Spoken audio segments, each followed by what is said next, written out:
بسم اللہ الرحمن الرحیم۔ آج کی اس ویڈیو میں ہم بات کریں گے تیمم کے بارے میں۔ تو سب سے پہلے یہ سمجھ لیں کہ تیمم کب کرنا جائز ہے۔ تو تیمم کے جواز کی 6 صورتیں ہیں۔ نمبر 1، پانی کے استعمال پر قادر نہ ہو، یعنی وہ شخص جو تیمم کرنا چاہتا ہے وہ پانی سے 1 میل یا اس سے زیادہ کی مسافت پر ہو، اور مسافت کا اعتبار اس طرح کیا جائے گا کہ اگر پانی تک پہنچنے کے لیے سفر کرے وہ، تو پہنچنے سے پہلے اس کی نماز کا وقت اس سے نکل جائے گا اور اس کی نماز فوت ہو جائے گی۔ نمبر 2، پانی کے استعمال کی وجہ سے مرض بڑھ جانے یا دیر سے شفا ہونے کا خطرہ ہو۔ نمبر 3، سخت سردی میں جب جنبی کے لیے گرم پانی سے غسل کا انتظام نہ ہو اور ٹھنڈے پانی سے جان کے ہلاکت یا اعضاء کے شل ہونے کا خطرہ ہو۔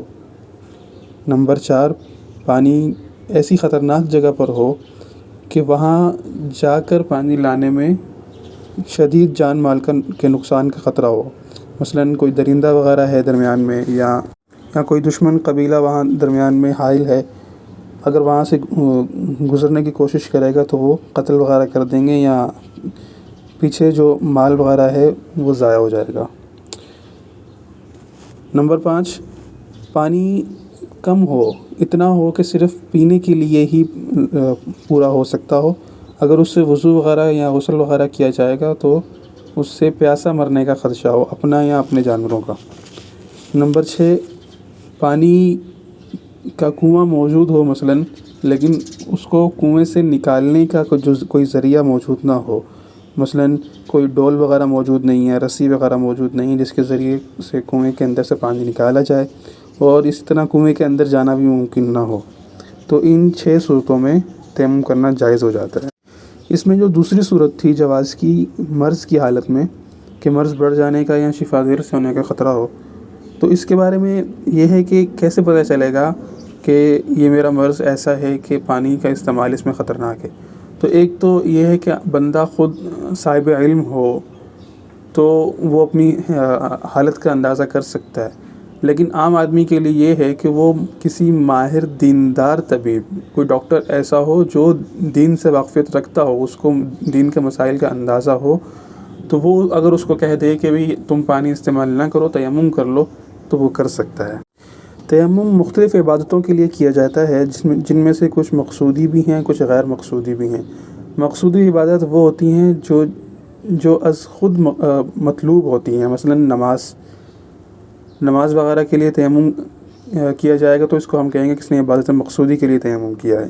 لیکن کچھ عبادات غیر مقصودی ہوتی ہیں، مطلب ان کا کیا جانا ضروری نہیں ہوتا، مثلا تلاوت زبانی کرنے کے لیے تیمم کر رہا ہے، یا قرآن پاک کو چھونے کے لیے تیمم کر رہا ہے، تو یہ غیر مقصودی عبادت ہے۔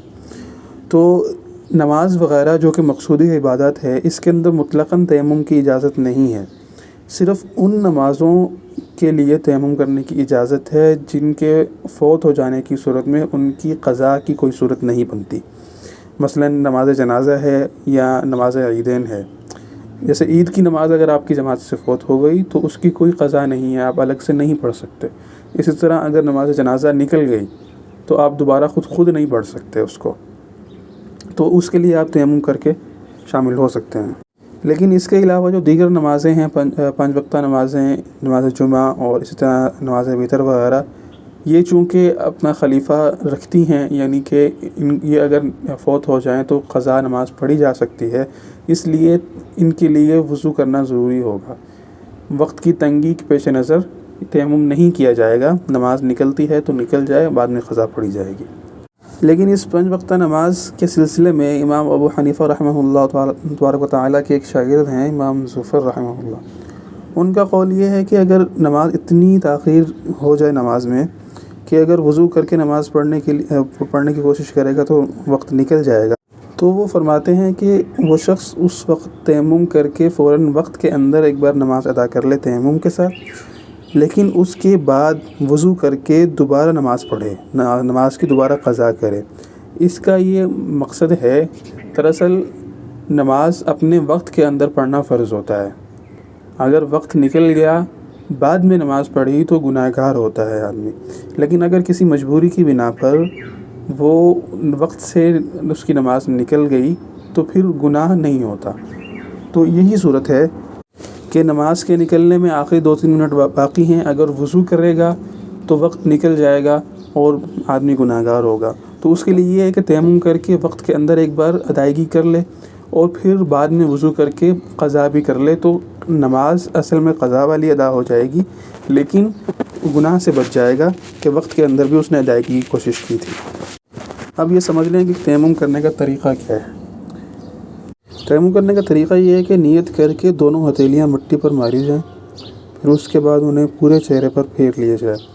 اس کے بعد دوبارہ ہتھیلیاں مٹی یا غبار پر مار کر کھوپڑیوں تک دونوں ہاتھوں کو پھیرا جائے، اور اگر انگلیوں میں انگوٹھی وغیرہ پہن رکھی ہو تو اس کو اتار دیں یا پھر اس کو آگے پیچھے کر دیں تاکہ اس کے نیچے بھی مسح ہو جائے. تیمم کرنے کا کل یہی طریقہ ہے، لیکن تیمم کرنے سے پہلے نیت کا کرنا ضروری ہے. تیمم میں نیت بہت ضروری ہے، کیونکہ تیمم کا معنی ہی قصد کرنا، نیت کرنا ہے. تو تیمم میں ایک تو نیت کریں گے، دوسرا ایک بار زمین پر ہاتھ مار کر اس کے ذریعے سے چہرے کا مسح کریں گے، دوسری بار زمین پر ہاتھ مار کر اس کے ذریعے دونوں بازوؤں کا کونیوں تک مسح کریں گے. غسل اور وضو ان دونوں میں تیمم کے حوالے سے کوئی فرق نہیں ہے. اگر آدمی جنبی ہے تو بھی وہ اسی طرح تیمم کرے گا، اگر اس کو صرف بے وضو ہے، اس کو وضو والی پاکی حاصل کرنی ہے تو بھی وہ یہی تیمم کرے گا. اس میں کوئی فرق نہیں ہے. اب اگلی بات یہ ہے کہ تیمم کرنا کن چیزوں کے ذریعے جائز ہے، کہ مطلب کن چیزوں پر ضرب لگا کے تیمم کیا جا سکتا ہے. تو اس میں جو اشیاء آتی ہیں وہ یہ ہیں کہ پاک زمین، اور اسی طرح اس کی ہر جنس پر تیمم کرنا جائز ہے جو آگ میں ڈالنے سے نہ جلے، نہ ڈھلے، نہ نرم ہو، جیسے کہ پتھر اور ہر قسم کی مٹی وغیرہ، ریت وغیرہ بھی اس میں شامل ہو جاتی ہے. اور جو چیزیں آگ میں ڈالنے سے جل جائیں یا پگھل جائیں یا نرم ہو جائیں تو اگر ان کے اوپر بالکل بھی گرد و غبار نہ ہو، خالصتاً وہی ہو، مثلاً سونا ہے، لوہا ہے، تانبا ہے، تو اس کے اوپر سے تیمم نہیں کر سکتے. لیکن اگر اسی طرح لوہا، لکڑی، تانبا وغیرہ کی ڈلی وغیرہ رکھی ہوئی ہے لیکن اس کے اوپر گرد و غبار موجود ہے کہ اگر آپ اس کے اوپر ہاتھ پھیریں تو آپ کے ہاتھ پر کچھ گرد کے اثرات نظر آ جائیں، تو پھر آپ اس پر بھی ہاتھ مار کر تیمم کر سکتے ہیں. اسی طرح سیمنٹ، ٹائل، پتھر، چونا، یہ سب چونکہ زمین کی جنس سے ہیں تو اگر تو یہ پاک ہوں، مطلب ان پر ظاہری نجاست نہ لگی ہوئی ہو، تو بھی ان پر تیمم کر سکتے ہو، ان پر بھی تیمم کر سکتے ہیں اگرچہ ان پر گرد و غبار موجود نہ ہو.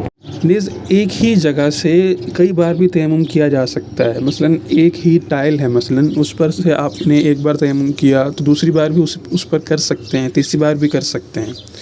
ضروری نہیں ہے کہ ہر بار آپ ٹائل بدلیں، اور ایسا بھی نہیں ہے کہ ایک بار تیمم کر لینے سے آپ کی ٹائل ناپاک ہو گئی. جس طرح وضو کا پانی اگر ایک بار استعمال کر لیا جائے تو دوبارہ اس پانی سے وضو نہیں کیا جا سکتا. اور تیمم بھی تمام ان اشیاء سے ٹوٹ جاتا ہے جن اشیاء سے وضو ٹوٹ جاتا ہے. اس کے علاوہ جس عذر کی وجہ سے آپ نے تیمم کیا ہے، اگر وہ عذر زائل ہو گیا تو اس کے ازالے کے بعد بھی آپ کا تیمم ٹوٹ جائے گا. مثلاً آپ نے تیمم اس لیے کیا تھا کہ آپ کے پاس پانی موجود نہیں تھا، لیکن جب پانی آ جائے گا تو آپ کا تیمم ٹوٹ جائے گا. اسی طرح اگر مریض نے تیمم کیا تھا پانی کے استعمال پر قادر نہ ہونے کی وجہ سے، اب اگر وہ پانی کے استعمال پر قادر ہو گیا، یعنی اس کو مرض کا خطرہ جاتا رہا، تو بھی اس کا تیمم ٹوٹ جائے گا. اسی طرح اگر تیمم جنبی شخص نے اس وجہ سے کیا تھا کہ پانی انتہائی ٹھنڈا تھا اور ٹھنڈک کی وجہ سے اگر وہ پانی استعمال کرتا تو ہلاکت کا اندیشہ تھا، اب اگر اس کو غسل کرنے کے لیے گرم پانی میسر آ گیا یا ٹھنڈک ختم ہو گئی تو بھی اس کا تیمم ٹوٹ جائے گا. اب شروع میں یہ بات ہوئی تھی کہ تیمم کے لیے نیت کا ہونا بہت ضروری ہے. تو آدمی جب تیمم کرتا ہے تو وہ کس نوعیت کی نیت کرے گا تو کس نوعیت کی عبادت کر سکتا ہے. تو اگر تو اس نے نیت کی طہارت کاملہ کی، مطلب مطلقاً طہارت کی نیت کی، یا اس نے نماز پڑھنے کی نیت سے تیمم کیا، یا اس نے عبادت مقصودہ کی انجام دہی کے لیے تیمم کیا، تو وہ نماز پڑھ سکتا ہے. لیکن اگر اس نے عبادت غیر مقصودہ کے لیے نیت کر کے تیمم کیا، مثلا قرآن مجید کو ایک جگہ سے اٹھا کر دوسری جگہ رکھنے کے لیے اس نے تیمم کیا اور اٹھا کے رکھ دیا، تو یہ غیر مقصودی عبادت ہے. اس کے ذریعے یہ نماز نہیں پڑھ سکتا، اس کو نماز کے لیے الگ تیمم کرنا پڑے گا نماز کی نیت سے۔ وللہ الحمد۔ آج کے لیے بس اتنا ہی، ملتے ہیں اگلی ویڈیو میں۔ امید ہے آپ کو یہ پسند آئی ہوگی، تو ویڈیو کو لائک کریں اور چینل کو سبسکرائب ضرور کر دیں۔ السلام علیکم، اللہم صلی علی محمد۔